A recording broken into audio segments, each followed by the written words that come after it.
എല്ലാവർക്കും പുതിയൊരു വീഡിയോയിലേക്ക് സ്വാഗതം. അപ്പൊ ഇന്ന് ഞാൻ സംസാരിക്കാൻ പോകുന്നതിന് മുന്നായിട്ട് ഞാൻ എന്നും പറയുന്ന ഒരു മുന്നറിയിപ്പുണ്ട്. ഞാൻ ഈ ജാസ്മിൻ ജാഫർ എന്ന് പറയുന്ന പെൺകുട്ടിയെ സപ്പോർട്ട് ചെയ്യുന്നു എന്നുള്ളതിന് അപ്പുറത്തേക്ക് ആ പെൺകുട്ടിയുടെ ആർമി ഗ്രൂപ്പുകളിലോ ഫാൻ പേജിലോ അവരുടെ വാട്സപ്പ് ഗ്രൂപ്പുകളിലോ ഒന്നും ഉള്ള ഒരാളല്ല ഞാൻ. പിന്നെ കോമന്റ്സ് പലത് വരാറുണ്ട്, പൈസ വാങ്ങിച്ച് പി ആർ വർക്ക് ചെയ്യുകയാണോ എന്ന്.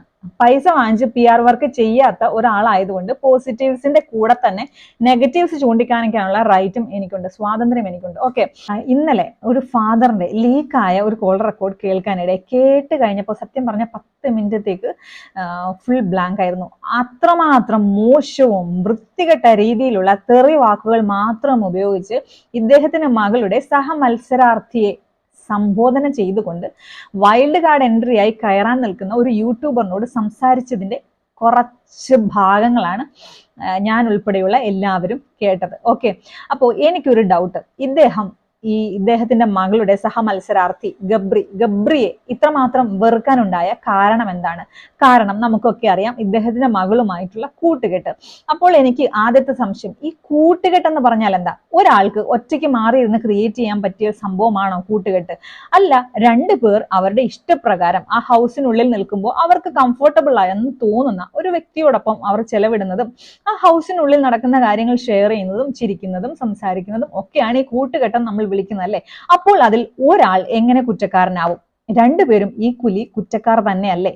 പിന്നെ ഫ്രണ്ട്ഷിപ്പിൽ രണ്ടുപേരും ഈക്വലി കുറ്റക്കാർ തന്നെയല്ലേ? പിന്നെ ഇദ്ദേഹം വൈൽഡ് കാർഡ് എൻട്രി ആയി കയറാൻ നിൽക്കുന്ന ഒരു മത്സരാർത്ഥിയോട് ഈ ഉള്ളിൽ നിൽക്കുന്ന ഇദ്ദേഹത്തിന്റെ മകളുടെ സഹമത്സരാർത്ഥിയായ ഗബ്രിയെ കുറിച്ച് ഇത്രമായ മോശം രീതിയിൽ ദൂതല്ല കൊടുത്തുവിടുന്നത്, ഒരു തരം കൊട്ടേഷൻ എന്ന് വേണമെങ്കിൽ നമുക്ക് വിളിക്കാം. അമ്മാതിരി വൃത്തികെട്ട അശ്ലീലമയമുള്ള സംസാരമായിരുന്നു ഇദ്ദേഹം സംസാരിച്ചുകൊണ്ടിരുന്നത്. ഇദ്ദേഹം സീസൺ 1 ഇദ്ദേഹത്തിന്റെ മകളെ വിട്ടത്? സീസൺ 6 സീസൺ 1 പറയാം ഇതിന്റെ നല്ല വശങ്ങളെയും ചീത്ത വശങ്ങളെ കുറിച്ച് ഒന്നും അറിയാത്ത ഒരാളായിരുന്നു, അബദ്ധത്തിൽ വിട്ടതാണ് എന്ന് വേണമെങ്കിൽ പറയാം. ഇത് സീസൺ 1, 2, 3, 4, 5 ഇതെല്ലാം കണ്ട് അതിൽ പങ്കെടുത്തിരുന്ന മത്സരാർത്ഥികളുടെ അവസ്ഥകൾ പലതും നമ്മൾ കണ്ടതാണല്ലേ. അപ്പോ ബിഗ് ബോസിൽ ഈ ഒരു കരക്കമ്പി ഉണ്ട്, ബിഗ് ബോസിൽ പോയി കഴിഞ്ഞാൽ ഒന്നുകിൽ അങ്ങ് കോഞ്ഞാട്ടയായി പോകും, അതല്ലെങ്കിൽ സക്സസ്ഫുള്ളി അവർ നല്ല രീതിയിൽ അങ്ങ് പോകും എന്നൊക്കെയുള്ള വർത്തമാനങ്ങളൊക്കെ നമ്മൾ കേൾക്കാറുണ്ടല്ലേ. പലരുടെയും ജീവിതത്തെ ഭയങ്കര നെഗറ്റീവായിട്ട് ഈ ഒരു ഷോ എഫക്ട് ചെയ്യാറുണ്ട്. അപ്പം അങ്ങനെയുള്ള ആളുകളെയൊക്കെ നമ്മൾ കണ്ടിട്ടുള്ളതാണ്. അപ്പം പല കോൺസിക്വൻസസും ഈ ഒരു ഷോയുടെ ഭാഗത്ത് നിന്ന് ഉള്ളത് നന്നായി മനസ്സിലാക്കിയിട്ട് തന്നെയാണല്ലോ ഈ മകളെ ബിഗ് ബോസ് എന്ന് പറയുന്ന ഷോയിലേക്ക് വിട്ടത്. എന്ത് കണ്ടിട്ടായിരുന്നു? ഫെയിമിന് വേണ്ടിയിട്ടായിരുന്നോ? കപ്പിന് വേണ്ടിയിട്ടായിരുന്നോ? പ്രൈസ് മണിക്ക് വേണ്ടിയിട്ടായിരുന്നോ? അപ്പം ഇതിന്റെ ബാക്കിയുള്ള ഒരു കാര്യങ്ങളും ഇദ്ദേഹം ഓർത്തില്ലേ? അതൊക്കെയാണ് എൻ്റെ സംശയം എന്ന് പറയുന്നത്. എസ്പെഷ്യലി ഈ പെൺകുട്ടിയെ കുറിച്ച് ഈ പെൺകുട്ടിയും ഈ വീട്ടുകാരും ഒക്കെ പറയുന്ന ഒരു സ്റ്റേറ്റ്മെന്റ് എന്താന്ന് വെച്ചാൽ, നമുക്കും ഇവളുടെ വീഡിയോസ് ഒക്കെ കാണുമ്പോൾ മനസ്സിലാകാറുണ്ട്, വീട്ടിൽ മാത്രം, അതായത് വീട്ടിലുള്ളവരുടെ ഇടയിൽ മാത്രം ജീവിച്ചു വരുന്ന, അവരെ വിട്ട് മറ്റെങ്ങും പോകാത്ത, ഇനി അഥവാ 1-2 ദിവസം മാറി നിന്നാൽ തന്നെ ഇവൾക്ക് കംഫർട്ടബിൾ ആയിട്ടുള്ള ഫ്രണ്ട്സിന്റെ ഒപ്പം മാത്രം വീട്ടിൽ നിന്ന് മാറി നിൽക്കുന്ന ഒരു പെൺകുട്ടി 100 ദിവസം പരിചയമില്ലാത്ത ഒരുപാട് ആളുകളുടെ കൂടെ പരിചയമില്ലാത്തൊരു സ്ഥലത്ത് ഒറ്റപ്പെട്ട് വളരെ കോൺഫിഡന്റ് ആയിട്ട് ജീവിച്ച് കപ്പും പ്രൈസ് മണിയും കൊണ്ട് തിരിച്ചു വരുമെന്ന് ഈ ഫാദർ വിചാരിച്ചോ? എല്ലാവരെയും ഡിപ്പെൻഡ് ചെയ്ത് മാത്രം നിൽക്കുന്ന ഒരു പെൺകുട്ടി ബിഗ് ബോസ് എന്ന് പറയുന്ന ഷോയ്ക്കുള്ളിലേക്ക് ചെല്ലുമ്പോൾ അവിടെയും ആരെയെങ്കിലും ഡിപ്പെൻഡ് ചെയ്യാൻ ഇപ്പം തോന്നിയെന്ന് വരും. അതിപ്പോൾ ആണാവാം, പെണ്ണാവാം, അവളുടെ ഉള്ളിൽ അത് ഫ്രണ്ട്ഷിപ്പ് ആവാം, അതിനൊന്നും നമ്മൾ മറ്റു രീതിയിലൊന്നും മാനിപ്പുലേറ്റ് ചെയ്യുന്നില്ല. ഞാനൊന്ന് ചോദിക്കട്ടെ, ഇദ്ദേഹത്തിന്റെ മകളെ കുറിച്ച് നെഗറ്റീവ് റിവ്യൂസ് കൊടുത്തവർക്കെതിരെ ഇദ്ദേഹം കേസ് കൊടുത്തു. നെഗറ്റീവ് റിവ്യൂസ് കേട്ടപ്പോൾ തന്നെ ഇദ്ദേഹത്തിന് ടെൻഷനായി, സങ്കടമായി. അങ്ങനെയാണെങ്കിൽ ഇദ്ദേഹം ഈ ഗബ്രി എന്ന് പറയുന്ന ആൺകുട്ടിക്കെതിരെ ഉപയോഗിച്ച അശ്ലീല വാക്കുകളും അസഭ്യ വർത്തമാനങ്ങളും കേൾക്കുമ്പോൾ ഗബ്രിക്കും അദ്ദേഹത്തിന്റെ ഫാമിലിക്കും എന്തുമാത്രം, അദ്ദേഹത്തിന്റെ പാരന്റ്സിന് എന്തുമാത്രം സങ്കടം ഉണ്ടാവും. അപ്പൊ അവർ എന്ത് സ്റ്റാൻഡാണ് എടുക്കേണ്ടത്? ഈ ഒരു ഫാദറിന്റെ ഭാഗത്ത് തെറ്റ് തന്നെയാണുള്ളത്. ഗബ്രിക്ക് അറിയില്ലായിരുന്നു ജാസ്മിൻ എന്ന് പറയുന്ന പെൺകുട്ടി എൻഗേജ്ഡ് ആണ് എന്നുള്ള കാര്യം. അത് ജാസ്മിന് മാത്രമേ അറിയത്തുള്ളായിരുന്നു.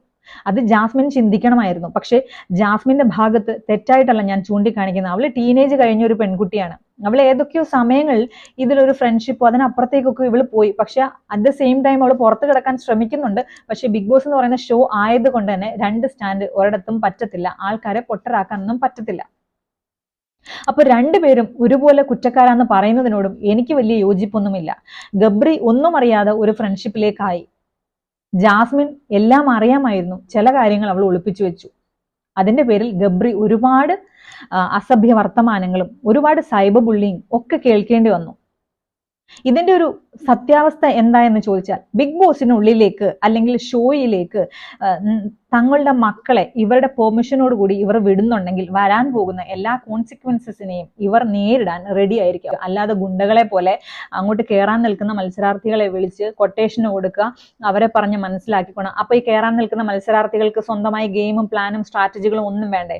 ഇവരുടെ മക്കളെ തെറ്റിൽ നിന്നും വഴിതിരിച്ചു വിടാൻ വേണ്ടിയാണോ ഈ വൈൽഡ് കാർഡ് എൻട്രി എന്ന് പറഞ്ഞിട്ട് ഒരുപാട് ആളുകളെ അങ്ങോട്ട് കയറ്റി വിടുന്നത്? അതുമൂലം ഈ വൈൽഡ് കാർഡ് എൻട്രി ആയി കടന്നു ചെന്ന മത്സരാർത്ഥിയെ ഈ ഒരു സംഭവങ്ങൾ എത്രമാത്രം ബാധിച്ചു എന്ന് ഇന്നലത്തെ ആ ഒരു കോൾ റെക്കോർഡിംഗ് കേട്ട് കഴിഞ്ഞപ്പോൾ എനിക്ക് മനസ്സിലായി. കാരണം ആ ഒരൊറ്റ സംഭവത്തോട് ഇദ്ദേഹം ആ ഹൗസിനുള്ളിലേക്ക് കടന്നു കഴിഞ്ഞിട്ട് ഇദ്ദേഹം ഒരാഴ്ച ചെയ്തത് മുഴുവൻ ജാസ്മിന്റെ അടുത്ത് പോയിരുന്ന് പുറമേയുള്ള കാര്യങ്ങൾ പറഞ്ഞു കൊടുക്കാൻ ശ്രമിക്കുകയാണ് ചെയ്തത്.